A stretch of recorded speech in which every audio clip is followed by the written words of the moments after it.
Hey guys, I just saw Kong Skull Island, which stars Tom Hiddleston, Brie Larson, Samuel L. Jackson, John Goodman, John C. Reilly, and was directed by Jordan Roberts. Now, I was looking forward to this movie because I'm a fan of quite a few actors in this movie, and I absolutely adore the 2005 King Kong movie that was directed by Peter Jackson.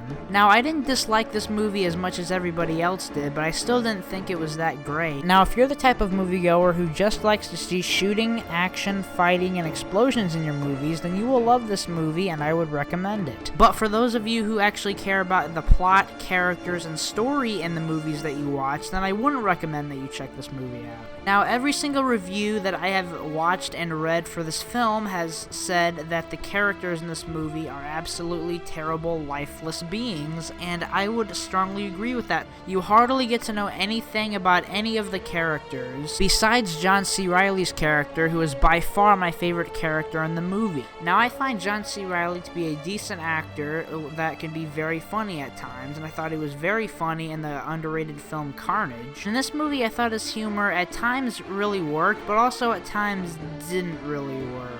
I call them skull crawlers. Why? Because it sounds neat. Okay. Look, I just made that name up. I'm trying to scare you. I'm fine calling them that. Are you cool with it? Yeah, that was... This place is a real no-no, sir. But overall, besides a few really awesome action scenes involving King Kong, I thought he was the best part of this movie.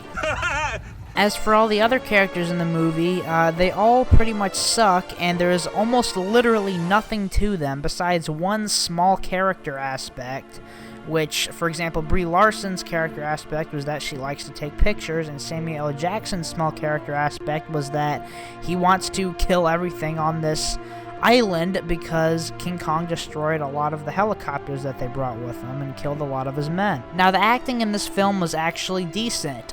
There's quite a few really good actors in this movie trying to give decent, sufficient performances, but it's the bad script that's weighing them down. As for the technological aspect of the film, I thought it was kind of half and half for me. At times, the CGI and computer effects looked really good, but at times it looked really bad. Most of the scenes involving King Kong I thought looked pretty good, but every time it had something to do with, fire or characters walking through smoke or some sort of explosion or something like that, the CGI looked pretty bad most of the time. It just looked like really bad green screen effects. And it feels like that this movie just exists to set up the Kong vs. Godzilla movie that'll eventually come out in 2020.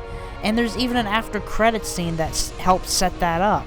I know I'm kind of sounding like I really didn't like this movie, but overall, I personally enjoyed this movie. I personally enjoyed it as a fun, mindless action movie. Before I saw the movie, I was a little worried that they wouldn't show King Kong that much, but they showed him a lot in this movie, and I'd say that he has a solid 25 minutes of screen time, and I was very satisfied with that. Every single action scene with King Kong punching things, I thought was really awesome and entertaining, and by far the best part of the movie to me besides John C. Reilly. Now, I watched Peter Jackson's King Kong the night before I saw Kong Skull Island, and it is, in my opinion, better than Kong Skull Island on every single level. The acting, I think, is way better, obviously.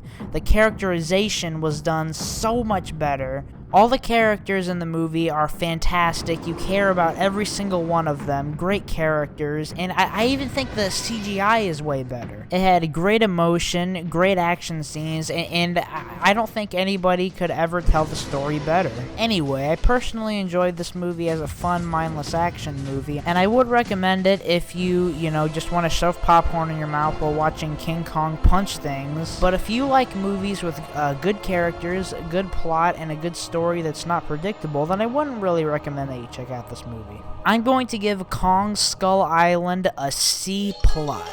Okay guys, that's going to be it for this movie review. Thank you so much for checking out this video. I really appreciate it. Down below in the comments, tell me what you think of Kong Skull Island if you have seen it. Also, follow me on Instagram and add me on Snapchat. Those links will be down in the description below. Alright guys, I'll see you later.